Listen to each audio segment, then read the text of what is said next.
My name is Lawal. So I'm here to represent my part for the project of Group 9 G707. My part is ensembling learning. So I will walk you through this poster step by step, what I did. However, for part for the ensemble, this is the goal. This is the goal for this experiment to see if the model can help to improve the performance of the single algorithms that we obtain.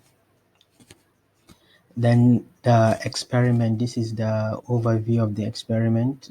I will build the assembly models through regression tasks. As you can see, we are predicting a car price, which is a continuous variable value. So that's why we are using a regression task. Then this type of the assembly regress, bagging, boosting, and stacking.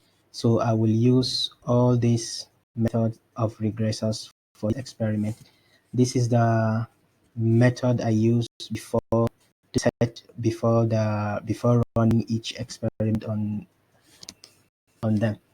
For the method, given the subset of the use car data, I try to split the data set into three: the train set, test set, and development set. Based on this splitting of the data, I use R-square for the metric, evaluate the test set and the predict set.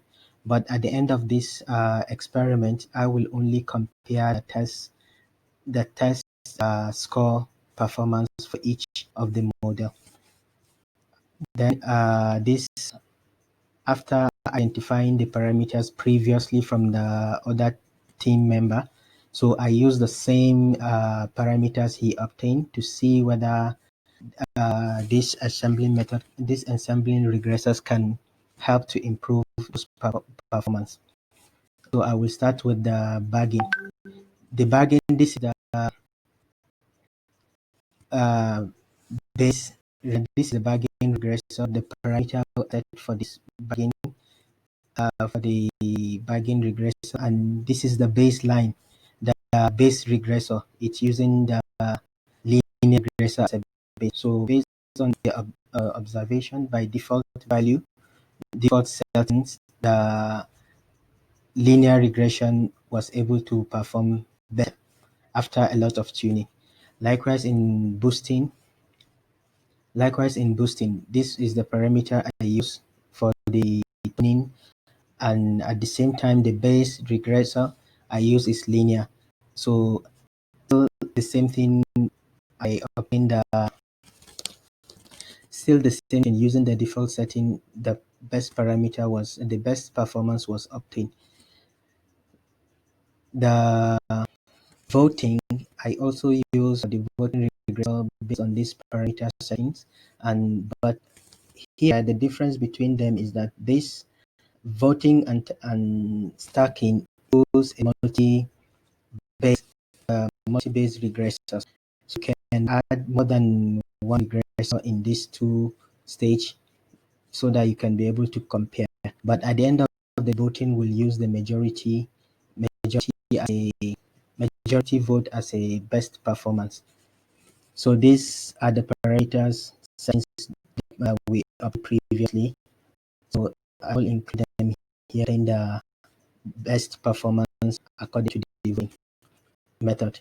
While for this stacking, the stack here also use the same accept the multiple regressors, but the difference is that it uses a regressor to compute the final value or the final prediction. Based on these parameter settings, based on these regressor settings, at the meta linear is k neighbors regression, n neighbors equals to 27. So we were able to obtain some performance. This coming back here, this is the result. So I will only compare based on the test of this, based on the test, like I said previously. These were the test performance that all these regressors were able to produce. So at the end of the day, it was observed that based on the stacking regressor, was able to achieve the 0.59 best performance, which is near to 1. However, in conclusion, so we can say by stacking the result of these learning algorithms using the final estimator parameter k nearest one at equals to 27 does improve the performance comparing to each of the single machine learning used previously from the part of the. Thank you.